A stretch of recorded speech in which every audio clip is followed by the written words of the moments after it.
The truth is it was built on next to nothing. I had a budget of around £3,000. I had to use all my creativity.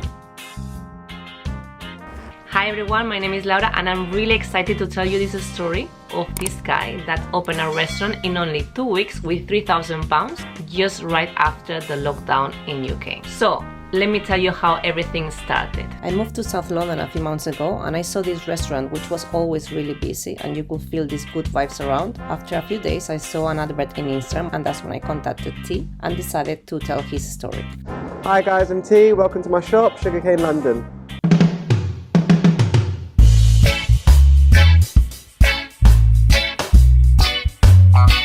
I have no formal training. I am self-taught. The recipes that I have are me practicing for years and years on a stove at home and just baking and getting things wrong and Googling why they've gone wrong and then learning again. So, you know, the knacks that I have or the craft that I perfected is from myself. For me, you need to be creative in order to do something like this.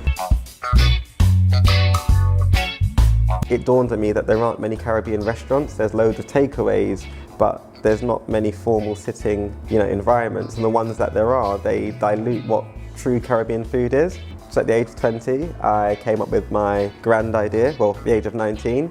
And at 20, I got a business loan, set it up from my house. And we had to close, but I never gave up on the idea. I kept on cooking, kept on coming up with the recipes. This pot, I've had this since I was 18 and a half years old. This is the pot that I've practiced all of my recipes in and it's still here. And between 20 to now I became a teacher, I travelled the world, I nearly became a midwife, and throughout the pandemic I woke up on the 6th of July and said that I'm going to open up my business. And the plan was to cook from home, and every morning I was just like a jack in a box, like I want to do this, I've got this idea and I want to make these cakes, and as a form of meditation I'd go for walks. I came across the shop that I'm in now, I think it was the 13th of July. I did a lot of negotiations with the landlord because he didn't want to give me the lease. To normally get a lease you need credit checks, you need references, you need trading history. I didn't have any of that, and I said I want the shop, so I found a way to get it.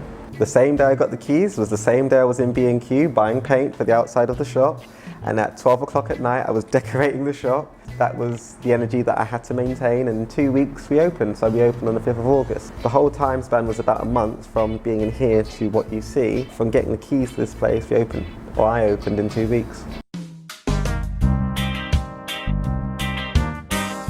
I had a budget of around £3,000. Normally when people open restaurants, they spend thousands. We didn't have that, I didn't have that. I remember years ago I used to get little catalogues that would come to my restaurants that I'd work in and take them and make little tear outs. It wasn't about what I wanted, it was about what I could afford. I didn't have the money for tables and chairs, so my table 10 is the table from my house, it's the dining table. I didn't have money for picture frames in my restaurant, so the picture frames are from my house.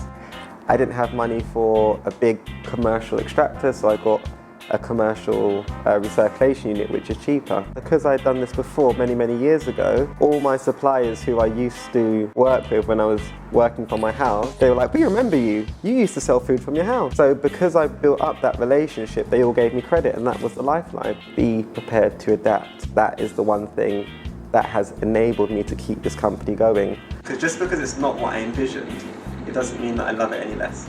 In fact, I love it even more because it's got now so much more of a story. Everything that you see in this restaurant is actually related to a person. The banana cake is inspired by one of the chefs I used to do a breakfast shift with. Even down to the way that I promote the company, those are from little catchphrases that the chefs I used to work with as well. So it literally is manifestation of all the people who have influenced me in my life. I guess what gives Sugarcane its charm, it's got so much of a personal touch, which is just beyond making money, beyond selling food.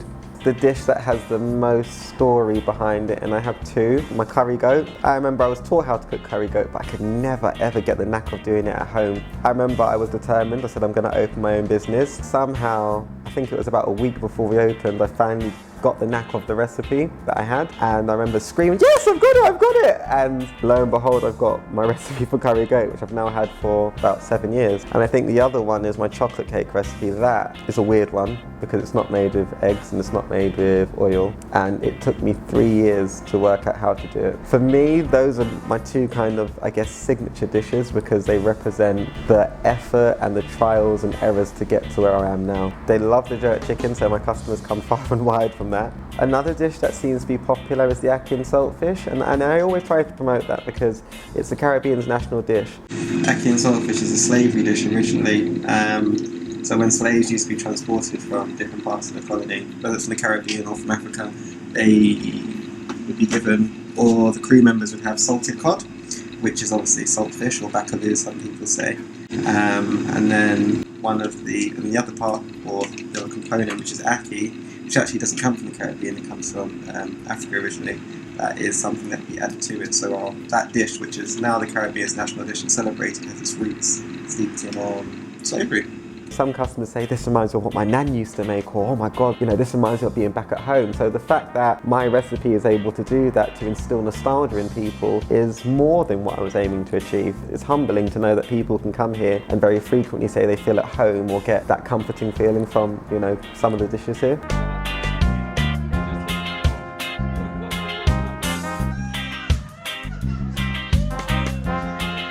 One of the main missions is to train people who don't have experience so they can get qualifications and always work in hospitality, more specifically care leavers. I myself spent a period of my childhood in care, and when I was 17 I got my first ever job in a cafe, and then from there I moved to their restaurant in Brixton. But because of that job, not only did I get a salary at the time, I also got the skills that enabled me to do this and move on to fine dining and Michelin star restaurants, and I always give thanks to that one job. Now, for me, if Sugarcane is able to train people so they can move on to another section of hospitality, or if it's just able to give them a wage, then I'm doing what that job did for me. But that's the whole point. This company is never about me sitting here on a chunk of money. It's about making sure my customers are happy and making sure my employees have something that benefits them for their life. Even though we have company values or ethics, we use organic produce, free-range meats, etc., and halal meat. We use biodegradable packaging. Those are core staples, but I felt like when I do that, or when I say that, I'm not being true to myself, and that's me going into corporate mode, which really isn't who I am at all. I'm all about good energies and good vibes and just following the plan, the greater plan. And here I have my little goals, and this is true to who I am. And these are the things that Sugarcane is really about. So for me, for myself, I must always be happy, or try to be happy. I need to grow my family, which doesn't just mean physical or biological family, it means the customers that come through here, and we have, a good old chin wag through my staff who we now WhatsApp each other with and stuff. Remain humble, which is one of my biggest goals. I'm always kept on my toes because my customers don't have any reason to come here. They can go to any other brand, but they're choosing to come here. So for me, always be grateful for the fact that they've chosen you. Cook with my heart. Because for me, I know when I've cut corners, I know when my food isn't good, and if I keep doing that, then people will come back here. And then the last one is to trust in the greater plan. There's an old expression which is don't take things for granted, because what has been granted can be taken from you. I could lose the shop at any minute. I'm very lucky to have opened a business. I'm very lucky to be successful in a pandemic. We could be closed tomorrow. I believe everything happens for a reason. And there were about 7 shop and 7 failed attempts that happened before I got this place, but everything built me up to get here. When I had jobs in teaching, that taught me how to teach my staff. So all the things that I didn't understand, it wasn't for me to understand, it was for me to experience and trust in the greater plan, because all of those skills have come together now. So for me, if I always keep this up, because even when I have my bad days, this just reminds me what I'm staying true to. And I believe if I do that, then Sugarcane will continue to exist.